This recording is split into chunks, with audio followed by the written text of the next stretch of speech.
A trucker walked into a truck stop cafe and gave his order. He said, "I'll have 3 flat tires, a pair of headlights, and a pair of running boards." The new blonde waitress, eager to do her job well but puzzled by the request, went to the kitchen and asked the cook, "There's a guy out there who just ordered 3 flat tires, a pair of headlights, and a pair of running boards. Does he think this is an auto parts shop?" The cook chuckled and explained, "No, no. 3 flat tires are 3 pancakes, a pair of headlights is 2 sunny-side-up eggs, and running boards are 2 slices of crispy bacon." Relieved, the waitress nodded and returned to prepare the order. But before serving it, she had an idea. She grabbed a bowl of beans and added it to the tray. When she placed the food in front of the trucker, he looked at the bowl of beans and asked, "What are the beans for?" With a bright smile, she replied, "Well, I figured while you're waiting for your flat tires, headlights, and running boards, you might as well gas up." 2 priests are off to the showers late one night. They undress and step into the showers before they realize there is no soap. Father Johnny says he has soap in his room and goes to get it, not bothering to dress. He grabs 2 bars of soap, 1 in each hand, and heads back to the showers. He is halfway down the hall when he sees 3 nuns heading his way. Having no place to hide, he stands against the wall and freezes like he's a statue. The nuns stop and comment on how lifelike he looks. The first nun suddenly reaches out and pulls on his manhood. Startled, he drops a bar of soap. "Oh, look," says the first nun, "it's a soap dispenser." To test her theory, the second nun also pulls on his manhood. Sure enough, he drops the second bar of soap. Now, the third nun decides to have a go. She pulls once, then twice, and 3 times. But nothing happens. So she gives several more tugs, then yells, "Holy Mary, Mother of God, hand lotion too!" Beverly, 90 years young, had played golf every single day since her retirement 25 years ago. But one evening, she returned home looking unusually downcast. "That's it," she told her husband, Gus. "I'm giving up golf. My eyesight has gotten so bad that once I hit the ball, I can't see where it goes." Gus, who was a remarkable 103 years old, made her a comforting cup of tea and said, "Why don't you take me along and give it one more try?" Beverly sighed. "That's no good," she replied. "You're 103. What help could you possibly be?"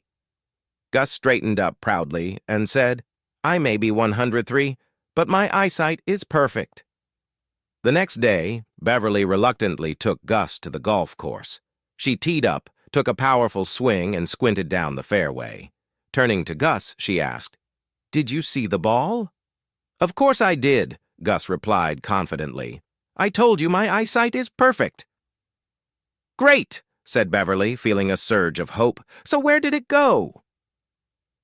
Gus paused for a moment, then scratched his head. "I don't remember." A biker walks into a bar and says to the bartender, "I bet you $500 I can ride my bike into this bar, do a wheelie, and land a beer into that cup without spilling a drop." The bartender laughs and says, "You're on! No way you can pull that off." The biker brings his bike inside, revs it up, pops a wheelie, and rides straight toward the bar. The beer goes flying, splattering on the walls, the bar, the bartender, and the customers, but not a single drop lands in the cup. The bartender grins and says, "Well, pay up." The biker hands over the $500, but starts laughing uncontrollably. Confused, the bartender asks, "Why are you laughing? You just lost $500. The biker points to a group of guys at the back and says, "Because I just bet them $10,000 that I could ride my bike in here, spill beer everywhere, and you'd still be laughing about it." A blonde woman was driving along the highway, about 2 hours outside San Diego, when she saw a man waving her down. His truck was parked on the shoulder, clearly broken down. As she rolled down her window, the man approached and asked, "Are you headed to San Diego?" "Sure am," she replied. Great. I don't need a ride for myself. I'll be stuck here fixing my truck for hours.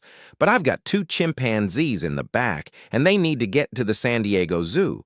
They're already stressed, and I don't want to keep them waiting.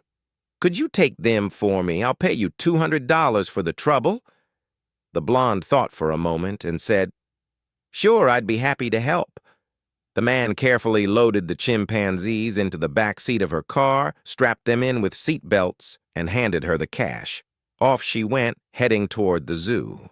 About 5 hours later, the man's truck was finally fixed, and he was driving through downtown San Diego when he spotted a scene that made his jaw drop.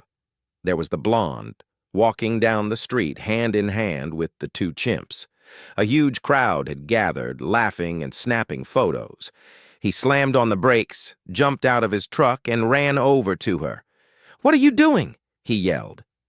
"I gave you $200 to take those chimpanzees to the zoo." "I did," she said, smiling. "But we had money left over, so now we're going to SeaWorld." Jim had always dreamed of owning a Harley-Davidson. After years of saving, he finally had enough money to make his dream come true. Excited, he went to the dealership and picked out the perfect bike. While finalizing the purchase, the dealer shared a useful tip. To keep the chrome shiny and rust-free, always have a jar of Vaseline handy. Rub it on the chrome before it rains, and it'll stay like new. A few months later, Jim met a wonderful woman who invited him to dinner at her parents' house. Before they went inside, she explained a family tradition. After dinner, the first person to speak would have to do the dishes. Jim agreed and joined them for a lovely meal. After dinner, the room fell silent as everyone waited for someone to break and speak first. 15 minutes passed, and Jim decided to shake things up. He leaned over and kissed his girlfriend passionately. Still, no one said a word. Determined to get a reaction, Jim jokingly reached into his pocket and pulled out his jar of Vaseline. At that moment, the father jumped up and shouted, all right, I'll do the dishes." The local bar had a standing $1,000 challenge. The bartender would squeeze a lemon until not a drop was left, then hand the rind to a challenger. If they could squeeze even a single extra drop, they'd win the cash. Over the years, plenty of tough guys tried, dock workers, boxers, even pro wrestlers, but nobody could do it. One night, a burly biker in a leather jacket strolled in, his boots echoing across the floor. With a smirk, he said, "I'll take your bet." The bartender laughed but agreed. He grabbed a lemon, squeezed it until it was bone dry, and handed the pitiful remains to the biker. To everyone's amazement, the biker clenched his hand around the rind and squeezed. 1, 2, 3 drops trickled into the glass. The bar exploded with cheers as the bartender handed over the $1,000 and asked, "All right, man, what's your deal? You a power lifter or something?" The biker chuckled, pocketing the cash. "Nah," he said, "I'm the guy who tightens the bolts on Harleys at the factory." A biker was sitting in a bar when a woman sat down next to him and asked, "Are you a real biker?" He replied, "Well, I've spent my whole life on Harleys. My mom was pregnant with me while riding on the back of my dad's Harley. As a little boy, I rode on the back with my dad until I finally got my own Harley. I've been riding ever since. So yes, I guess I'm a real biker." The woman said, "I'm a lesbian. I spend my entire day thinking about women. From the moment I wake up, I think about women. When I shower, I think about women. When I watch TV, I think about women. Even when I eat, I think about women. It seems everything makes me think about women." The two sat quietly, sipping their drinks. A little while later, a man sat down on the other side of the biker and asked, "Are you a real biker?" The biker replied, "I always thought I was, but I just found out I'm a lesbian." A distinguished young woman on a flight from Switzerland turned to the priest seated beside her and asked, "Father, may I ask a favor?" The priest, a kind and attentive man, replied, "Of course, my child." "What is it you wish of me?" "Well," she began, "I bought an expensive electronic hair dryer that exceeds the customs limits, and I'm afraid they might confiscate it. Is there any chance you could carry it through customs for me? Perhaps under your robes?" The priest thought for a moment and said, "I would love to help you, my dear, but I must warn you I cannot lie." With a sweet smile, the woman assured him, "With your honest face, father, no one will suspect a thing." When they arrived at customs, the woman let the priest go ahead of her. The customs officer asked the priest, "Father, do you have anything to declare?" The priest answered, "From the top of my head to my waist, I have nothing to declare." The officer was a bit confused and asked, "And what do you have to declare from your waist to the floor?" The priest paused for a moment and replied, "I have a marvelous little instrument designed for a woman, but as of now it's still unused." The officer couldn't help but burst out laughing and said, "Go ahead, father." Next. A lady goes to her parish priest one day and says, "Father, I have a problem. I have 2 female parrots, but they only know how to say one thing." The priest asks, "What do they say?" The lady sighs and replies, "They say, 'Hi, we're prostitutes.' Do you want to have some fun?" "That's obscene!" the priest exclaims. "I can see why you're embarrassed." He thinks for a moment and then says, "I may have a solution. I have 2 male parrots who have been trained to pray and read the Bible. Bring your parrots over to my house and I'll put them in the same cage with Francis and Job. My parrots will teach yours to praise and worship, and I'm sure they'll stop saying, 'Well, that phrase.' Thank you, Father. This may just be the solution." The woman responds, relieved. The next day, she brings her parrots to the priest's house. As he ushers her in, she sees the 2 male parrots in their cage, holding rosary beads and praying. Impressed, she places her parrots in the cage with them. Almost immediately, the female parrots squawk in unison.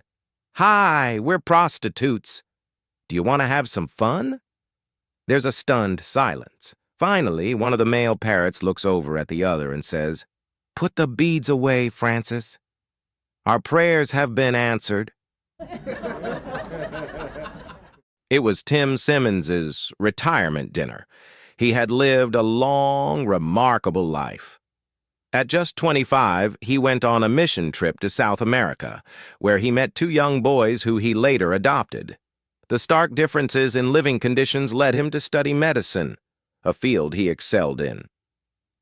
Over the years, Tim developed vaccines for over 10 diseases, and despite his success, he donated most of his earnings to relief efforts for the places he had visited. His co-workers adored him, and everyone who knew him would agree that he was the most positive and bright person they'd ever met.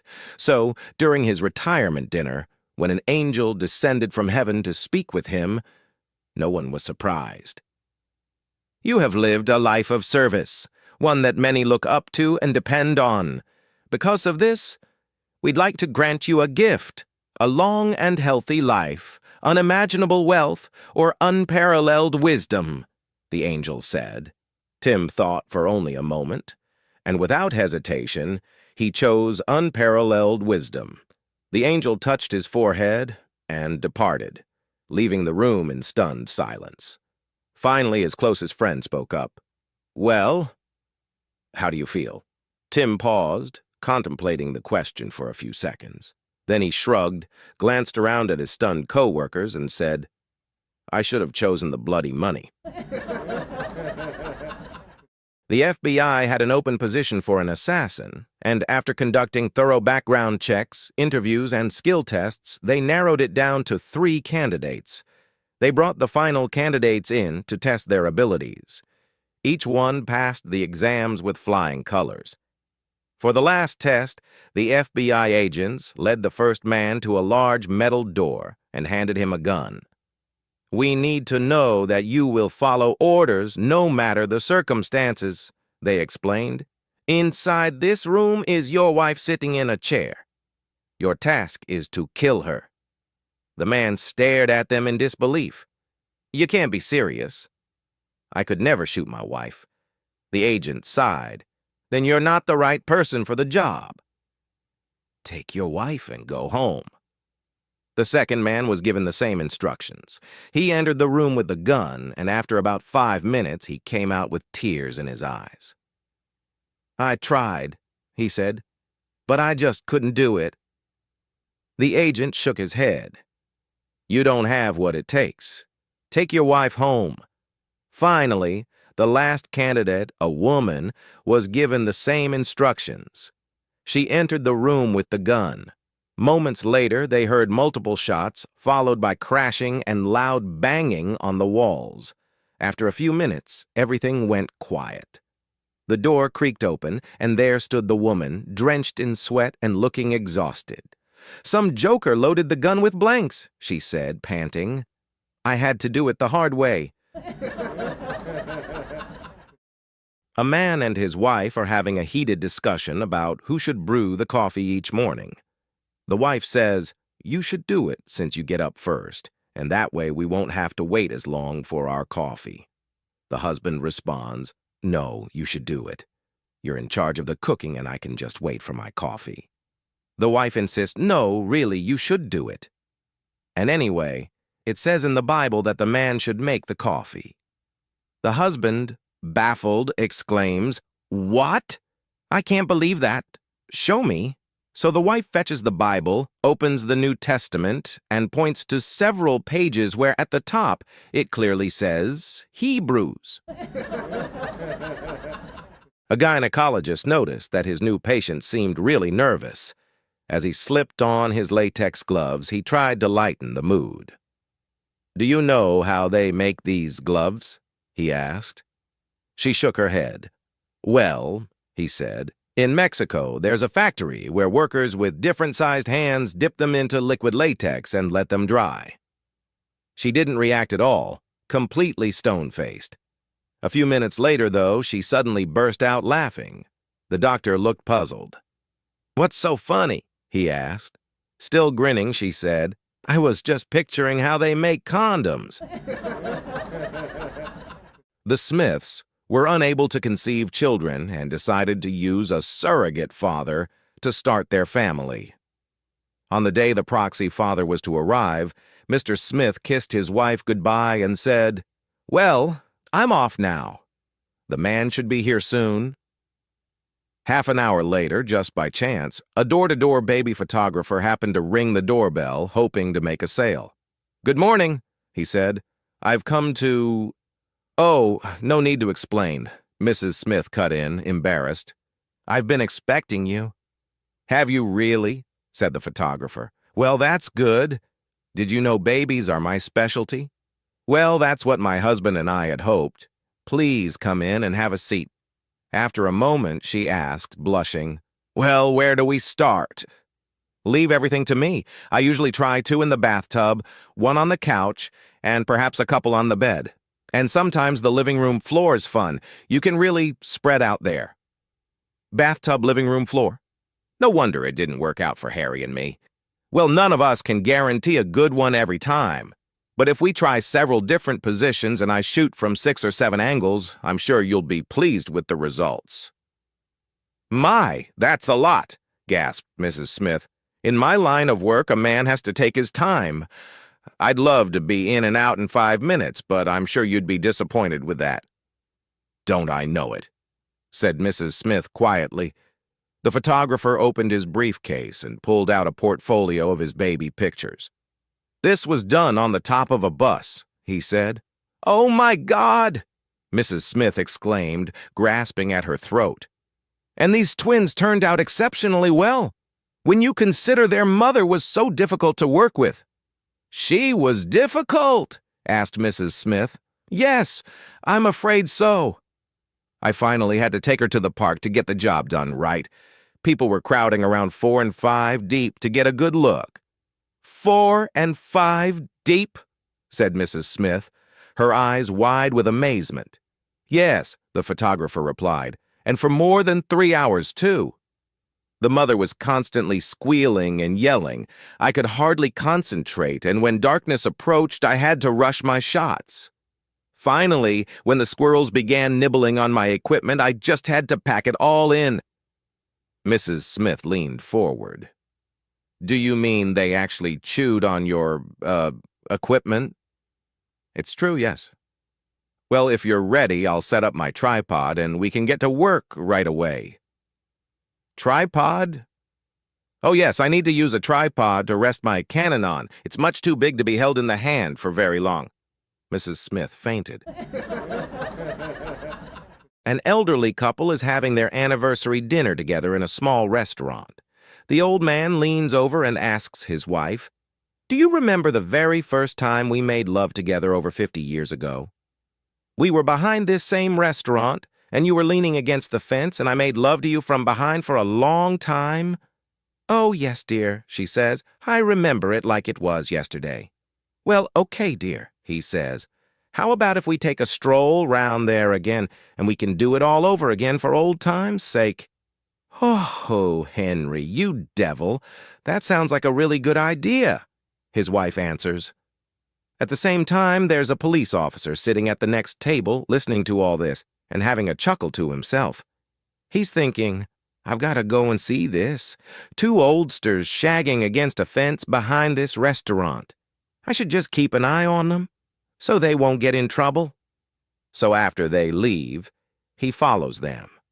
They walk very slowly, leaning on each other for some support, aided by their walking sticks.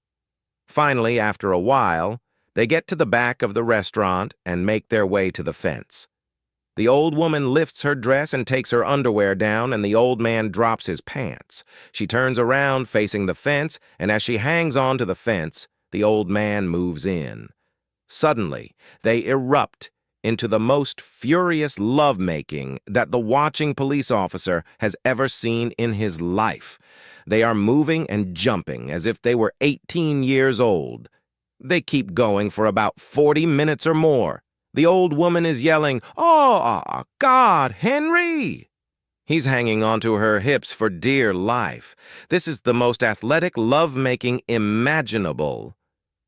Finally, they both collapse, panting, on the floor. The police officer is completely amazed. He's thinking that he has learned something about life that he didn't know until now.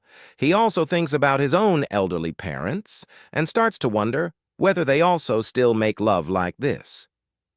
After about an hour of lying down on the floor for recovery, the old man and his wife struggle to their feet and start putting their clothes back on.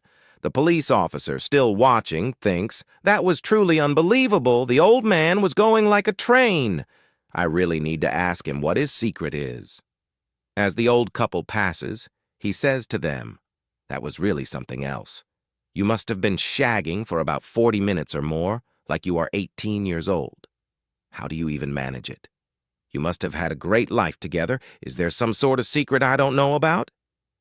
No, there's no secret, the old man says, except that 50 years ago that damn fence wasn't electric. A biker walks into a bar with his dog, but the bartender stops him and says, "Sorry, no animals allowed in here." To everyone's surprise, the dog speaks up. "Come on, I'm tired of being treated this way. Just give me a drink." The bartender rolls his eyes. "Oh, great, another guy with a talking dog act. Nice try, but both of you need to leave." "No, it's not a trick, I swear," the biker insists. "Tell you what, I'll step outside for a smoke. You stay here and chat with my dog." The biker steps out, and the bartender watches him leave. "All right, now can I get that drink?" the dog says. Stunned, the bartender stammers, "Sure, and it's on the house. Actually, could you do me a favor? My wife works at the cafe next door. It would make her day if you walked in and ordered a coffee. Here's $10, and you can keep the change." The dog takes the money and strolls off toward the cafe. 10 minutes pass, but the dog doesn't come back. Just then, the biker returns and asks, "Where's my dog?" The bartender and the biker go looking for him. As they approach the alley between the bar and the cafe, they spot the dog in a compromising position with a fancy French poodle. The biker yells, "Rover! What are you doing? You've never acted like this before." The dog shrugs and says, "Hey, I've never had money before." A burly biker storms into a bar, his leather jacket soaked and his face twisted with frustration. He slams his hand on the counter and growls, "Give me your strongest drink." I'm so mad I can't even think straight. The bartender, noticing the biker looks like he's been through a rough day, quietly pours him a double shot of whiskey. The biker downs it in one gulp and grumbles, "Another." As the bartender pours the second drink, he asks, "What's got you so worked up, man? Sounds like you've got a story to tell." The biker sighs and leans on the bar. "You wouldn't believe it. I was riding through town when I stopped at a cafe. This stunning woman walks up to me, all smiles, and says she loves motorcycles. We start chatting, and before I know it, she invites me to her place for dinner. I thought I hit the jackpot." He takes another sip and continues. "We get to her place, and she tells me to make myself comfortable while she freshens up. I'm sitting there feeling like the luckiest guy alive, when suddenly we hear keys jingling at the door.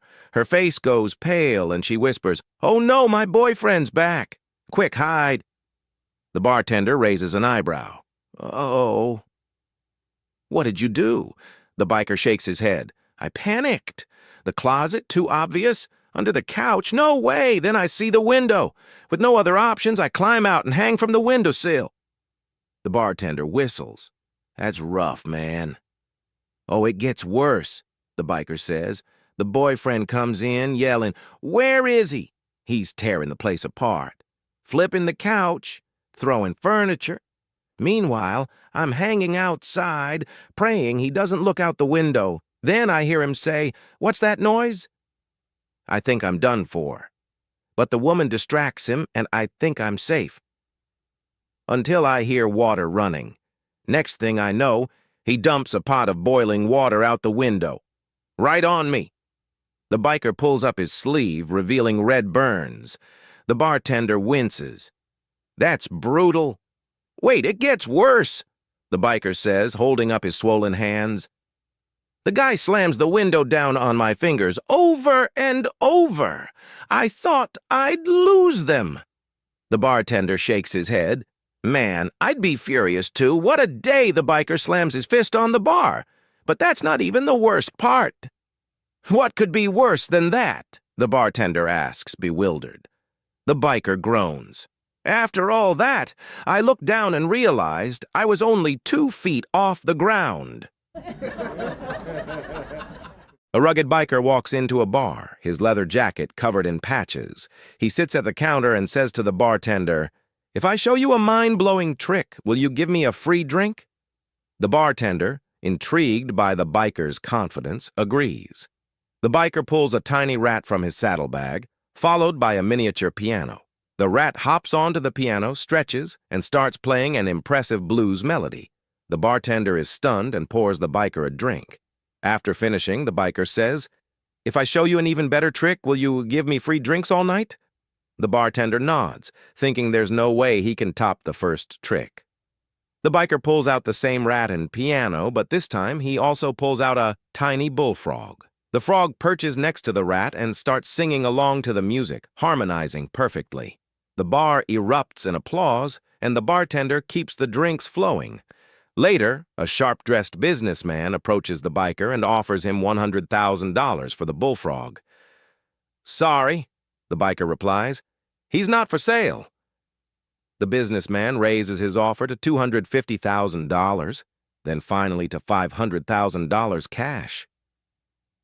The biker scratches his beard, shrugs, and agrees. He hands over the bullfrog, pockets the cash, and orders another drink. The bartender, baffled, exclaims, "Are you out of your mind? That frog could have made you a fortune." The biker smirks and says, "Relax. The frog wasn't the talent. The rat's a ventriloquist."